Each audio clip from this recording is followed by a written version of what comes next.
Assalamualaikum warahmatullahi wabarakatuh. Perkenalkan, nama saya Ayu Intansari. Saya dari kelompok 6.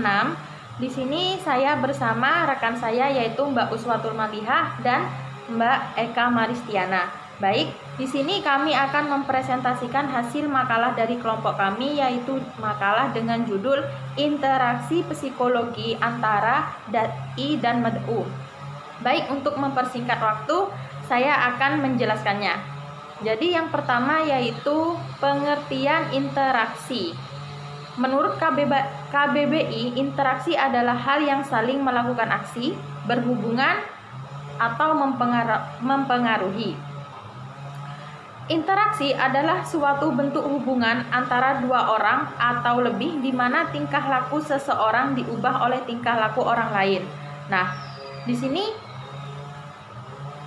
menurut Shaw, interaksi psikologis yaitu adalah suatu pertukaran antar pribadi masing-masing yang menunjukkan perilakunya satu sama lain dalam kehadiran mereka, dan masing-masing perilaku mempengaruhi satu sama lain. Hal ini senada dengan dikemukakan oleh Thibaut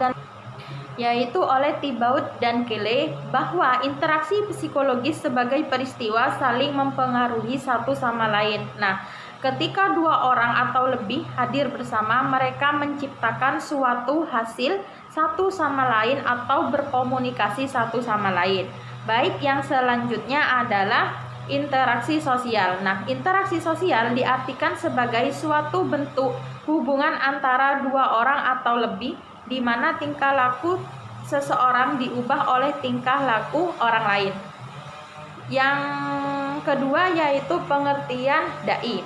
Nah, dai sendiri menurut bahasa yaitu berasal dari bahasa Arab bentuk muzakkar yang berarti orang yang mengajar.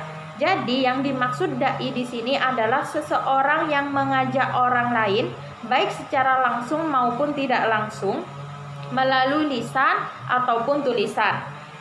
Dai sendiri adalah orang yang melaksanakan dakwah baik secara lisan maupun tulisan ataupun perbuatan baik secara individu, kelompok, atau bentuk organisasi atau lembaga. Nah, yang kedua yaitu pengertian mad'u. Mad'u atau penerima dakwah adalah seluruh umat manusia baik laki-laki maupun perempuan, tua maupun muda, muslim maupun non-muslim. Kesemuanya menjadi objek dalam kegiatan dakwah ini. Mad'u sendiri disebut juga objek dakwah adalah manusia yang menjadi sasaran dakwah atau manusia penerima dakwah. Baik, yang selanjutnya yaitu faktor yang mempengaruhi interaksi dai dan mad'u yang selanjutnya akan dijelaskan oleh rekan saya. Baik, Mbak, monggo. Mbak Eka Maristiana. Baiklah, saya sambung untuk poin yang ketiga, yakni faktor yang mempengaruhi interaksi dai dan mad'u. Yang pertama yaitu faktor imitasi.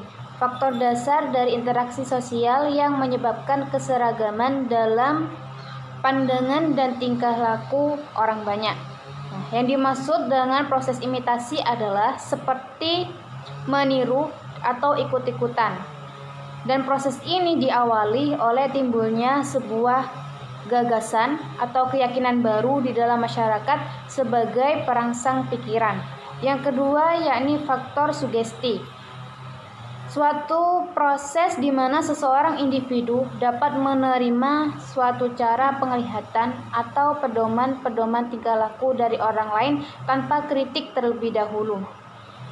Sugesti dapat terjadi dengan mudah pada keadaan-keadaan tertentu seperti sugesti karena hambatan berpikir, sugesti karena keadaan pikiran terpecah-pecah, sugesti karena otoritas, kemudian sugesti karena mayoritas. Baiklah, untuk yang ketiga yaitu faktor identifikasi, yang mana faktor ini berarti kecenderungan atau keinginan dalam diri anak untuk menjadi sama seperti ayah atau ibunya. Kecenderungan ini bersifat tidak sadar bagi seorang anak. Yang keempat yaitu faktor simpati. Faktor ini merupakan proses sadar bagi diri manusia yang merasa simpati terhadap orang lain. Dalam hal ini, hubungan yang timbal balik akan menghasilkan suatu hubungan kerjasama di mana individu yang satu ingin lebih mengerti dengan individu yang lain secara mendalam, sehingga individu tersebut dapat merasa berpikir dan bertingkah laku seolah-olah ia adalah individu yang lain.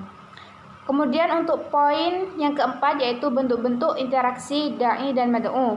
Dalam interaksi antara da'i dan mad'u dapat menyampaikan pesan-pesan dakwah melalui alat atau sarana komunikasi yang ada. Komunikasi dalam proses dakwah ini tidak hanya ditujukan untuk memberi pengertian, mempengaruhi sikap, membina hubungan sosial yang baik, tapi tujuan terpenting dalam komunikasi adalah mendorong mad'u untuk bertindak melaksanakan ajaran-ajaran agama dengan terlebih dahulu memberikan pengertian, mempengaruhi sikap dan membina hubungan baik. Baik, untuk kemudian poin kelima akan dilanjutkan oleh Mbak Uswatul Maliha. Kepadanya saya persilahkan. Selanjutnya, hambatan-hambatan interaksi psikologis antara da'i dan mad'u. Jadi untuk interaksi antara da'i dan mad'u tidak hanya mujur-mujur saja, tapi memiliki beberapa hambatan. Nah, dalam usaha dakwah sebenarnya itu yang lebih banyak berkepentingan itu adalah da'i, dengan maksud agar anjuran, nasihat, fatwa dan ajakannya itu bisa dimengerti dan dihayati kemudian diamalkan oleh penerima dakwah atau mad'u. Nah, kadang-kadang da'i mengalami kegagalan ketika melakukan dakwah. Nah, beberapa faktor yang menghambatnya diantaranya yang pertama berasal dari da'i pribadinya. Mungkin da'i tersebut kurang dapat diterima, seperti watak da'inya yang keras, kaku, seperti angkuh dan sombong, serta sifatnya tidak terpuji. Da'inya jadi sulit diterima karena sifatnya. Yang kedua, faktor penghambatnya berasal dari materi. Jadi da'i itu menyampaikan materi ceramahnya itu kurang tepat sasarannya, tidak sesuai dengan kebutuhan. Contoh, ketika kita di acara Maulid Nabi kita membahas narkoba, itu kan tidak sesuai dengan materi. Yang ketiga, faktor teknis penyampaian dakwah yang tidak sesuai dengan keadaan yang menerima. Seperti ketika kita dakwah di sekolah, kita membahas tentang kampanye, itu tidak nyambung. Yang keempat, faktor alat yang dipergunakan tidak menunjang keberhasilan dakwah. Faktor tujuan yang tidak jelas mungkin belum dihayati.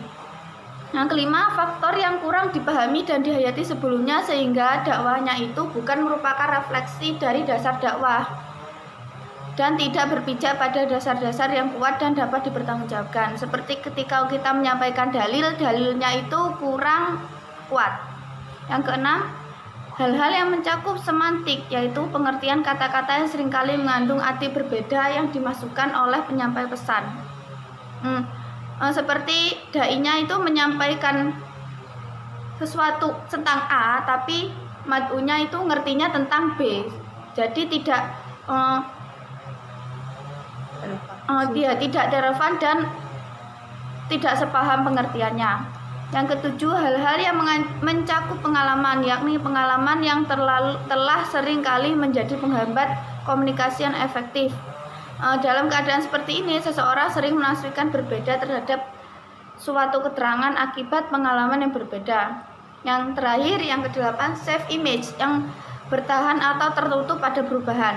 Jadi dalam menerima keterangan seseorang, kadang-kadang cenderung untuk mempertahankan pendirian atau pendapatnya. Jadi kalau kita sudah berpendirian seperti ini, disuruh sesuai yang kita itu tidak akan bisa menerimanya dengan baik. Jadi, seseorang berbeda dalam lingkungan yang tidak aman, kecurigaan terhadap orang lain pun timbul. Baik, mungkin sekian presentasi dari kelompok kami. Kurang lebihnya kami mohon maaf. Selanjutnya, terima kasih. Wassalamualaikum warahmatullahi wabarakatuh.